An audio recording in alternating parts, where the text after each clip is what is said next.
Comrade, সাথী comrade এবং পথ চলতি মানুষ, ৭৫ বছর আমরা স্বাধীনতা পার করে গেছি। ভারতবর্ষের ইতিহাসে স্বাধীনতার পর ব্যাংকিং ইন্ডাস্ট্রিতে এত বড় জঘন্য ঘটনা ঘটেছে কিনা আমার সন্দেহ আছে। বাঙালির শ্রেষ্ঠ উৎসব শারদোৎসব। এই শারদোৎসবের আগে স্ট্যান্ডার্ড চার্টার্ড ব্যাংকের আগে 6 জন অফিসার এবং আজ সকালে 1 জন অফিসার, তাদেরকে বাংলা কথায় ছাঁটাই করা হয়েছে। ছাঁটাই সাধারণত হয়, আমরা জানি, যে কোনো চাকরিতে যদি তার চুরি থাকে, অপকর্ম থাকে, তাহলে সাধারণত ছাঁটাই হয়। কিন্তু তাদেরকে যে ছাঁটাইয়ের নোটিশ দেওয়া হয়েছে, তাতে স্ট্যান্ডার্ড চার্টার্ড ব্যাংকের কর্তৃপক্ষ এই ধরনের অপবাদ বা এই ধরনের এলিগেশন কোথাও দেয়নি। কিন্তু একটা অদ্ভুত কারণে এই দুর্গাপুজোর মরশুমে, পুজোর আগে উৎসবের মরশুমে 7 জন অফিসারের চাকরি তারা খেয়ে নিয়েছে। তাদের একমাত্র অপরাধ এই স্ট্যান্ডার্ড চার্টার্ড ব্যাংকে দীর্ঘদিন ধরে যে অনৈতিক কাজ চলছে, আমি বলবো অনৈতিক কাজ। এখানে অনেকেই ডিউটি করছেন, প্রশাসন আছেন যারা আমাদের সঙ্গে সহযোগিতা করছেন, রাস্তা চলতি মানুষ যারা অফিস থেকে ফিরছেন। ভারতবর্ষের কোন সংস্থাতে কেউ শোনেনি যে অধস্তন কর্মচারীর মাইনে ঊর্ধ্বস্তন কর্মচারীর থেকে বেশি হতে পারে। একমাত্র স্ট্যান্ডার্ড চার্টার্ড ব্যাংকেই এই অধস্তন কর্মচারীদের মাইনে, যারা উঁচু পোস্টে কাজ করছে, অফিসার গ্রেডে রয়েছে, তাদের মাইনে বেশি। আমরা অত্যন্ত এই মঞ্চ থেকে আমরা অভিনন্দন জানাতে চাই, আমরা দিয়েছি, আমরা টুইটও করেছি যে রাজ্যের মুখ্যমন্ত্রী মাননীয় Mamata Bandyopadhyay all India bank officer কনফেডারেশনের আবেদনে সাড়া দিয়ে এবছর এবং গত বছরে কিছু ছুটি, উৎসবের ছুটি সারা পশ্চিমবঙ্গের ফাইন্যান্সিয়াল ইনস্টিটিউশনে এনআই একটা ঘোষণা করেছিলেন। আমরা অল ইন্ডিয়া ব্যাংক অফিসার কনফেডারেশনের পক্ষ থেকে মাননীয় মুখ্যমন্ত্রীকে ধন্যবাদ জানিয়েছিলাম যে ছুটি অন্যান্য জায়গায় ছিল, কিন্তু ব্যাংকের কর্মচারীরা তারা এই ছুটি পেতেন না। যে ছুটি রাজ্যের মুখ্যমন্ত্রী ঘোষণা করেছেন, সেই ছুটি স্ট্যান্ডার্ড চার্টার্ড ব্যাংকের কর্তৃপক্ষ তারা অফিসারদেরকে দিতে চাননি এবং সেদিনকেও তারা কাজ করিয়েছে। এটা আমাদের মনে হয় যে রাজ্যের মুখ্যমন্ত্রীর যে সেন্টিমেন্ট, তাকে আহত করেছেন স্ট্যান্ডার্ড চার্টার্ড ব্যাংকের কর্তৃপক্ষ। এটা হয়েছে, আমরা তীব্রভাবে আমরা নিন্দা করছি। আজকে এখানে যারা রয়েছে, বাইরে যে সমস্ত যারা গেট পাহারা দিচ্ছে, তারা হয়তো স্ট্যান্ডার্ড চার্টার্ড ব্যাংকের পার্মানেন্ট এমপ্লয়ি নন, কোন সংস্থায় তারা চাকরি করেন, তাদের পরিবার পরিজন আছে, তাদের সংসার আছে।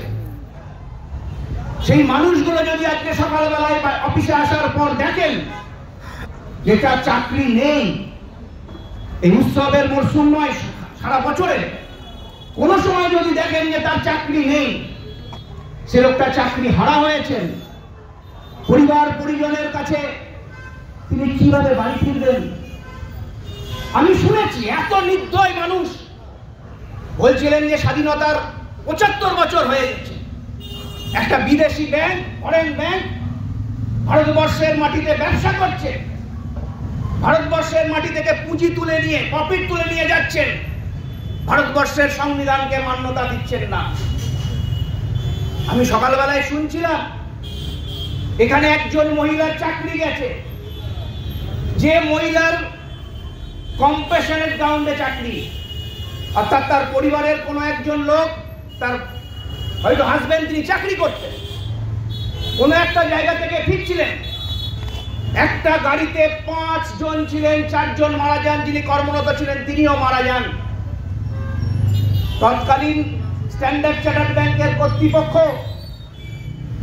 তার কম্প্যাশনেট গ্রাউন্ডে তার মিসেসকে চাকরি দেয়া হয়।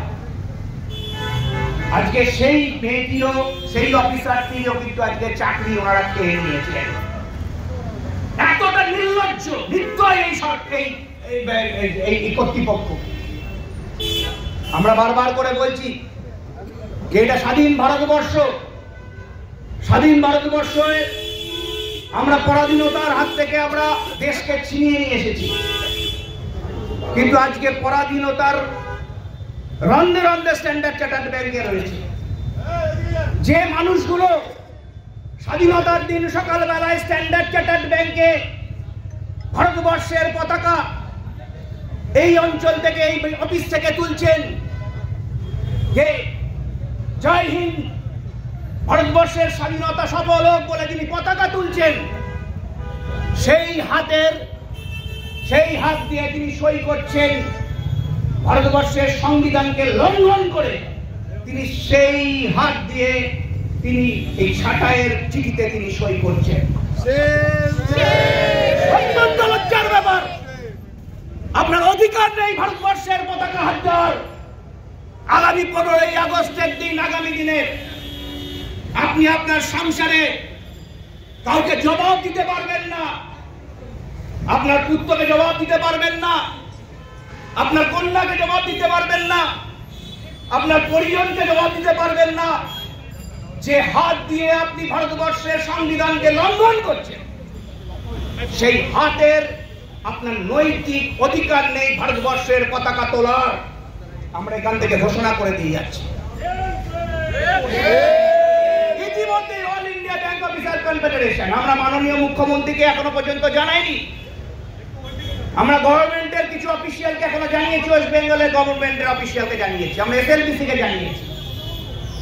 ইতিমধ্যে অল ইন্ডিয়া ব্যাংক অফিসার কনফেডারেশনের general secretary comrade Rupam Roy 334 জন এমপিকে, রাজ্যসভা এবং লোকসভার এমপিকে আমরা এই ধরনের এই ঘটনাকে আমরা ইতিমধ্যেই আমরা হোয়াটসঅ্যাপ করে জানিয়েছি। আমি বারবার বলছি, পুজোর মরশুম চলছে, আমরা সরকারকে বলছি, কেন্দ্রীয় সরকারকে বলছি, এবং পাশাপাশি আমরা রাজ্যের মাননীয় মুখ্যমন্ত্রীকে আবেদন করছি, আপনি অন্তত পক্ষে দেখুন যে সারা ভারতবর্ষ জুড়ে কিন্তু এই আন্দোলনের রেশ কিন্তু ছড়িয়ে যাবে।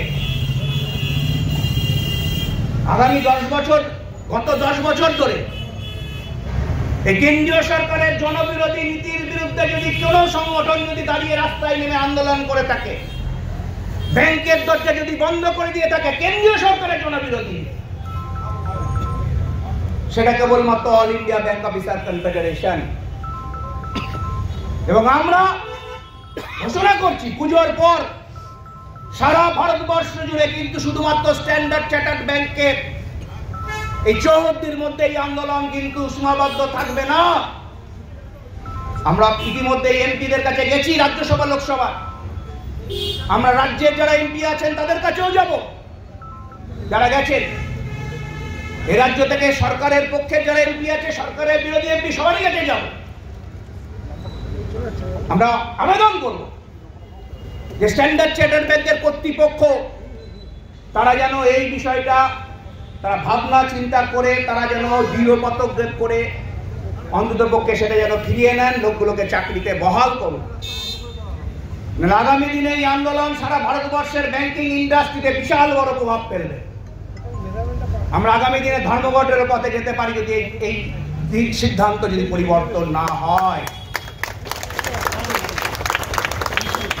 যারা প্রাইভেট করে চিৎকার করছেন তারা শুধু চিন্তা করে দেখুন। আমি একটা ঘটনা দিয়ে শেষ করব।